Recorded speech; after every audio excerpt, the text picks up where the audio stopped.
咁最近咧喺互聯網上邊又有一啲教學視頻㗎咯喎嚇。咁教學嘅係咩咧？係教啲買家點樣同嗰個中介咧去壓呢一個中介費嘅。咁啊睇完咧覺得好似唔攞呢一筆中介費嘅話，好似我同佢買樓咧就蝕底咁樣啦。咁好多人咧覺得咁樣咧係好醒目嘅嚇，覺得個中介咧唔就係話幫手開車、開門嚇，同埋咧斟杯茶遞杯水嘅啫。憑乜嘢賺我幾萬蚊嘅一個中介費？咁我今日咧就話你知一個係顛覆你認知嘅事嚇。如果你成功咁樣去逼到嗰個中介應承俾你一個3萬或者5萬甚至更多嘅一個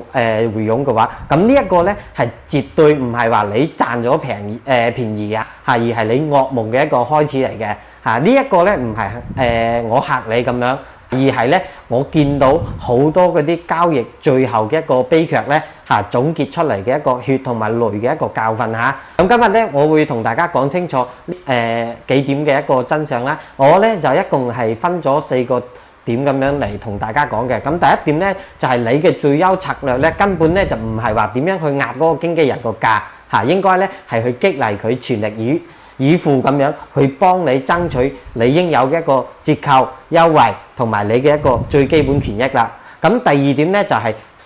越係順利嘅一個交易嘅話，咁講明咧就係呢一個經紀人咧係值呢一個錢嘅。呢一點咧而唔係話你哋心目中所想嘅相反咁嚇。咁第三點，折扣折完嘅話，好可能咧唔係話利潤嚟嘅而係幫你做簽約之後嘅係需要最大嘅一個安全保障嚟嘅嚇。咁第四點啦攞反佣嚟吸引你嘅一個嗰啲經紀人嘅話，往往咧呢一啲咧就係應該你最值得警惕嘅人嚟嘅。如果搞唔清楚呢幾樣嘢嘅話，你表面上咧好似賺咗幾千蚊或者幾萬蚊咁樣，但係呢一筆錢呢一筆交易所帶嚟嘅一個風險嘅話，好可能咧係會俾你自己咁樣撕開咗嗰一條罅。咁今一期嘅視頻咧，我會一條條咁樣同你去講透佢各位觀眾朋友，如果話睇到呢一度嘅話，麻煩幫手讚加翻一個關注你哋嘅點讚同埋關注咧，亦都係我拍呢一啲視頻內容最大，亦都係最有效嘅一個動力嚟嘅好啦，廢話唔多講啦。咁第一點咧好嘅咧係比平嘅係更加之重要嘅。咁個買樓嘅話都係想慳啲咧，就會慳一啲嘅。咁幾百萬都使咗啦。咁呢一個服務費上邊嘅話，能夠扣一啲嘅話就扣一啲咯。咁第一點我係完全可以理解呢一種心態嘅，但係咧你哋有冇認真咁樣去諗過同個經紀人係究竟係咩關係咁呢一個關係佢嘅本質咧又係乜嘢？答案咧係僱傭關係嚟㗎。你請一個人去幫你去操盤，咁好可能咧呢一次嘅話，亦都係你人生當中最大嘅一個交易金額嚟嘅。咁譬如你公司去請一個核心嘅員工上嚟咧，就將佢嗰啲工資咧係壓到最低嘅，咁壓到佢咧係帶住情緒咁樣去幫你做嘢又或者嚟講咧你將啲條件提前講清楚之後咁再去激勵佢搏命咁樣咧去幫你同公司咧去創造呢一個價值嘅。咁其實道理咧都係一樣嘅。咁你決定同邊一個人合作之前咧完全咧係可以多接觸、多面試，亦都多比較嘅。咁喺呢一個階段嘅話我覺得係無可厚非嘅，亦都冇任何問題嘅。但係一定揀定咗邊一個人咧將呢一筆交易去託付俾佢嘅時候嘅話，咁你咧應該做嘅話就係令到去幫你做嘢咧係值得嘅同埋咧亦都係心甘情願咁樣嘅。該賺嘅錢俾作為一個商業合作夥伴正常嘅一個對待同埋尊重啦其實當唔當朋友相處嘅話，呢一啲咧都係冇問題嘅。咁買房咧唔係話好似去市場買餸咁樣喺度討價還價你斬嘅咧永遠都唔係話買菜嘅嗰個錢亦都有可能咧係對方替你全力把控嘅嗰種動力咁第二點啦，唔好因為交易太過於順利嘅咧，你就覺得呢一個經紀人賺嘅錢咧太容易啦。咁好多人咧往往會掉入去呢一種心理入邊嘅一個陷阱嚟嘅。咁層樓買完啦，咁成個流程走翻落嚟嘅話，好似亦都冇遇到啲咩大嘅問題喎。轉頭諗一諗，其實嗰個經紀咧亦都冇話做咗啲咩了唔起嘅大事情啦，係咪？開車開門簽個合同，收錢啦，係咪？但係你有冇諗過呢一種真係相反嘅值錢嘅一個經紀人嘅話，佢就係將人哋極其複雜嘅嘢變得簡單化，而係你覺得好簡單。喺你睇唔到嘅地方又好，或者咧唔知佢喺度做咗幾多一個信息嘅篩選啦、風險嘅篩選啦，等等呢一啲啦，又或者咧係任何一方提出一啲即係唔合理嘅要求又好，其實呢一啲咧全部都係嗰個經紀人咧去幫你搞掂嘅，呢一啲咧亦都係你減知唔到嘅。就假設好似你去一個外科醫生嗰度咁樣做手術咁，你入咗手術室嗰度，佢做得咧又快又穩啦，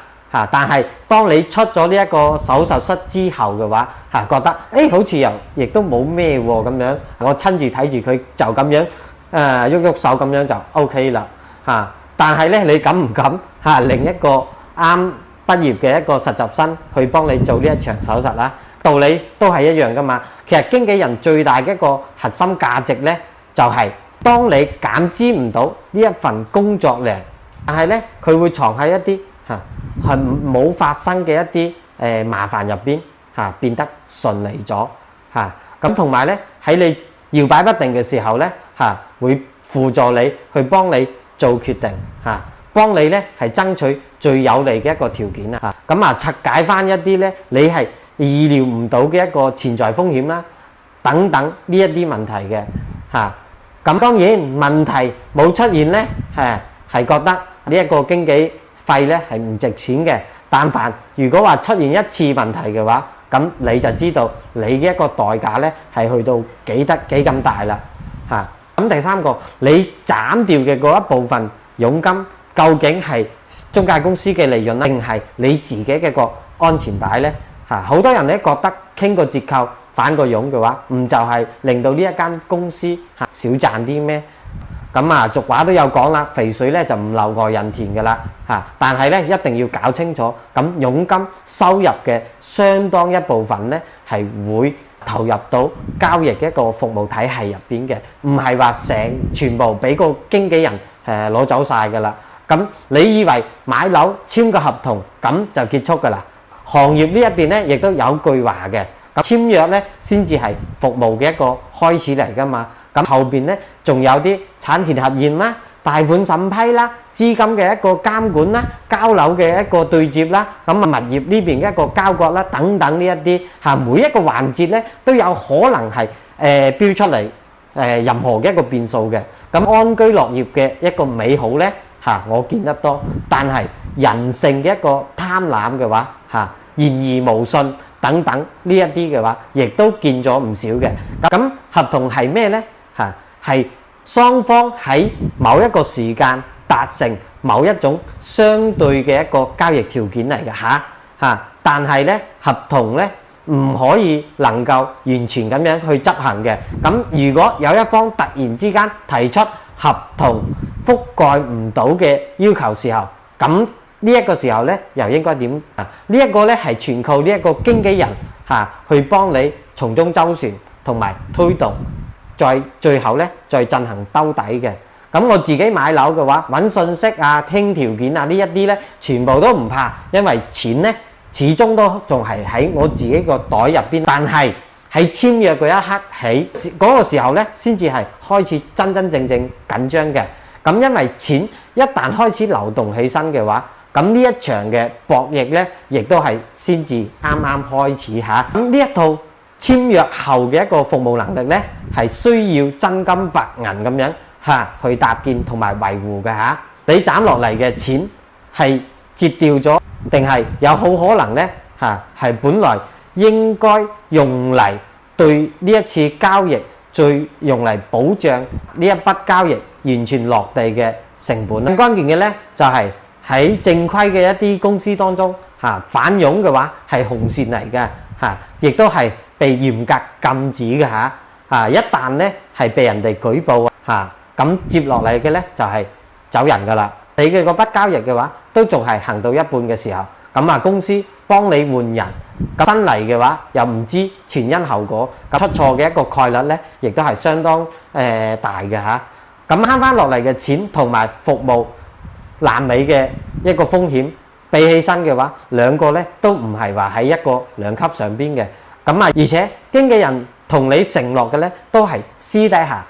反佣嘅啦，而唔係話向公司去申請直接喺樓價嗰度扣減咧。咁呢一個咧係説明佢喺度兜開呢一個公司嘅監管如果呢一個經紀人佢敢做呢一個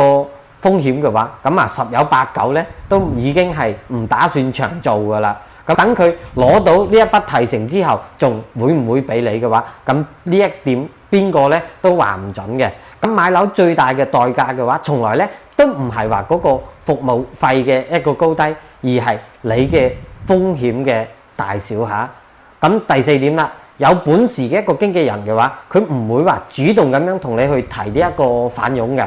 亦都唔缺呢一個業績嘅，更加咧亦都唔會用呢一個低價咁低劣嘅一個手段咁樣去爭取你嘅。咁呢一點咧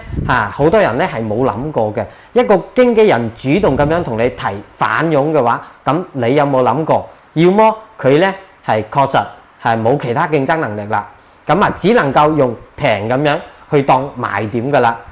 又或者咧係做好咗攞到你呢一套業績佣金之後嘅話，就即時走人噶啦唔再做噶啦。咁無論係邊一種嘅話，對你嚟講咧，佢嘅風險咧亦都係最大嘅真正有能力嘅經紀人嘅話佢手上咧係大把客戶嘅亦都咧從來都唔係話好缺業績嘅，會明確咁樣同你講佢嘅一個服務咧係唔打折嘅佣金咧亦都係唔打折嘅，但係佢嘅一個服務單咧係會比人哋長專業能力咧亦都可以感受得到嘅。咁呢一種人，你同佢提反佣之後嘅話，佢大概率咧亦都會禮貌性咁樣去拒絕你嘅。咁咧佢會覺得你係一個高風險嘅客戶啦投入同埋產出咧係唔成正比嘅。咁以前咧有一間公司咧係打緊比同行低80%嘅一個服務費，佢只收20%嘅而結果咧係唔到1年嘅時間就已經喺呢一個行業咧完完全全咁樣消失咗噶啦。低價唔係話唔好但係咧過於低嘅一個價格咧換來嘅咧係更大嘅一個風險價格競爭咧從來咧係冇贏家嘅。咁換來換去之後嘅話冇一個咧係能夠做得長久嘅講咗咁多啦今期咧就同大家講一個題外話啦喺保險行業當中今年嘅5月1號開始反佣嘅話就已經開始入營噶啦咁奉勸各位出嚟睇樓嘅一個客戶或者觀眾千祈唔好用價格咁樣去衡量呢一個專業幫你嘅經紀人嘅價值我咧亦都特別理解每一個想慳錢嘅一啲買家啦但係買樓呢一件事嘅話同人生任何嘅一件事咧都唔一樣，因為第一個佢個金額實在係太大啦，同埋咧佢個周期咧亦都係太長啦，咁環節咧亦都係太多太複雜噶啦，變數咧係一定係多噶啦。無論係任何邊一個環節出咗問題嘅話你損失嘅咧永遠都唔係話你慳落嚟嘅嗰一筆服務費可以能夠覆蓋到嘅。咁我哋咧就唔應該話去關注邊一個經紀人佢嘅一個收費平，而係咧我哋應該關注嘅咧就係要一個好嘅交易夥伴。呢一個咧係要邊個用更強嘅一個專業能力啦，同埋更完整嘅一個服務體系將你呢一筆幾百萬嘅買賣，安全完整，唔出意外咁樣行到最後一步。咁用錢嘅機會呢，一定係好多嘅。喺其他時候呢，用錯嘅話係可以賺翻嚟，但係喺買樓呢一件事當中嘅話，佢嘅一個代價呢，實在係太大㗎啦。一旦用錯嘅話，有可能呢係10年、20年咁樣去消化。